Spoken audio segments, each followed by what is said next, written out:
এবং সিএইচইউর যৌথ আহ্বানে আজকে এখানে গণধর্ণা সংগঠিত হচ্ছে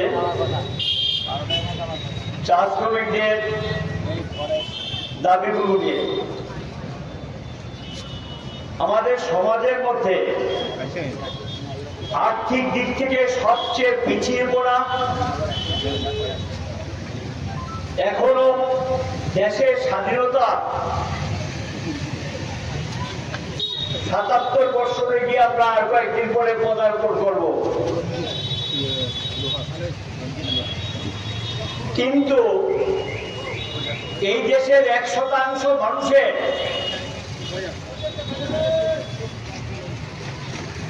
বিভিন্ন দিক থেকে তাদের বিরাট পরিবর্তন ঘটেছে। তাদের লুটের পাহাড়, টাকার পাহাড় জমিয়েছে। যারা হাড় ভাঙা পরিশ্রম করে চায়ের যোগান দেয়, ব্রিটিশ শাসিত ভারতবর্ষে বাগানগুলো অধিকাংশ নির্মিত হয়েছিল। তারপরে দেশ স্বাধীন হওয়ার পরও কিছু বাগান নির্মিত হয়েছে। ভারতের চা শিল্প একটা অন্যতম শিল্প, যেখানে লক্ষ লক্ষ শ্রমিকরা ট্রেডিশনালি তাদের বাগানগুলিতে কাজ করে এবং পরিশ্রম করে, এবং বাগানগুলো টিকিয়ে রাখার ক্ষেত্রে সবচেয়ে বড় ভূমিকা হতো এই চা বাগান শ্রমিকদের।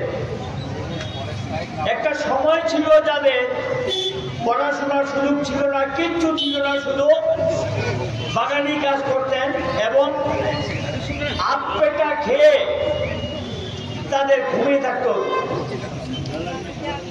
বিশেষ করে পশ্চিম বাংলা এবং ত্রিপুরাতে বামফ্রন্ট সরকার ক্ষমতা আসার পর চা শ্রমিক আন্দোলনের একটা নতুন অধ্যায় সূচিত হয়। লড়াই সংগ্রামের মধ্য দিয়ে তারা কতগুলি অধিকার আদায় করে নেন। বাগানে যেমন খুশি তেমন ছাঁটাই করা যাবে না। বাগান শ্রমিকদের থাকার দায়িত্ব, বাসস্থানের দায়িত্ব আইন অনুযায়ী মালিককে বা সরকারকে বহন করতে হবে। তাদের শৌচালয় সরকারকে দায়িত্ব নিতে হবে।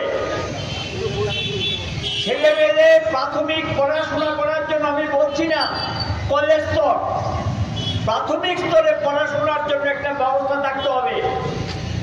আইনে আছে বাগানে চিকিৎসার জন্য সুব্যবস্থা রাখতে হবে, একটা ডিসপেন্সারি থাকবে। একজন ডাক্তার বা আগে যে এলএমএড যারা ছিলেন এই জাতীয় একজন চিকিৎসক থাকবে। এগুলি আইনের বিধানের মধ্যে পরিষ্কারভাবে বলে দেওয়া হয়েছে।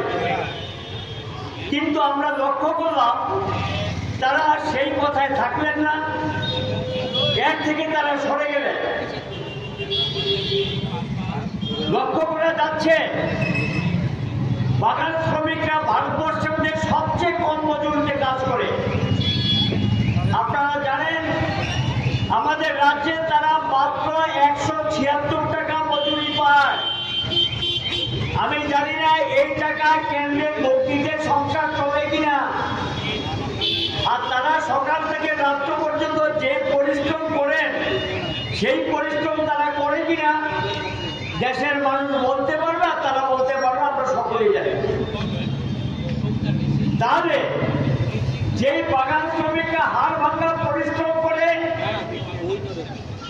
চা পাতি যোগান দেয়, যে চা খেয়ে আমরা অনেকে ক্লান্তি দূর করি বা উজ্জীবিত করি, সেই বাগান শ্রমিকদের ঘরে খাওয়া জোটে না। তাদের রেশন দেওয়ার কথা সাবসিডিতে, এটা অনিয়মিত। সকল বাগানে নিয়মিত সাবসিডি রেশন যেটা দেওয়ার কথা সেই সাবসিডি রেশন দেওয়া হয় না, এটা অনিয়মিত। মজুরি মূল্যসূচকের ভিত্তিতে নির্ধারিত হয়, প্রতি 6 মাস এই রাজ্যের বামফ্রন্ট সরকার কায়েম করে গিয়েছিল বিধানসভায়, এবং পরবর্তী সময়ে এটা রোল আকারে একটা বেরোয় ক্যাবিনেট থেকে ডিসিশন নিয়ে 6 মাস পর পর মূল্য সূচক অনুযায়ী শ্রমিকদের মজুরি বৃদ্ধি করা হবে। ৭০ টাকা মজুরি ঠিক করে হয়েছিল। আপনাদের সালটা মনে আছে, বামফ্রন্ট সরকার তখন ক্ষমতায় ছিলেন 2017 সাল। 1 ডিসেম্বর থেকে 176 টাকা মজুরি নির্ধারিত হয়েছিল। মালিকরা এটা মানলেন না, কার্যকরী করলেন না, আদালতে গেলেন। আদালতে দীর্ঘদিন শুনানির পর উচ্চ আদালত মানে হাইকোর্ট পরিষ্কার ভাবে বলে দিয়েছেন শ্রমিকদের যে মজুরি, এই মজুরি দিয়ে দিতে হবে, এদেরকে ঠকানো যাবে না, এই মজুরি তাদেরকে দিতে হবে।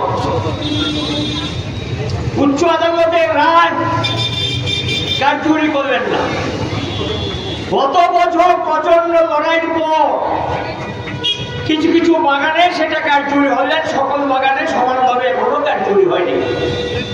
প্রশ্ন হল 2017 সালে যখন ডিসেম্বর মাসে মজুরিটা নির্ধারিত হয়, তখন মূল্য সূচকটা কখন ছিল? সেই মূল্য সূচক ছিল অনেক আগে, ডিসেম্বর 2016। তবে এর পরের যে পিরিয়ডটা মজুরি বাড়লো, মূল্য সূচক অনুযায়ী তার মজুরি বাড়ার কথা, সেই মজুরি তো বাড়েনি।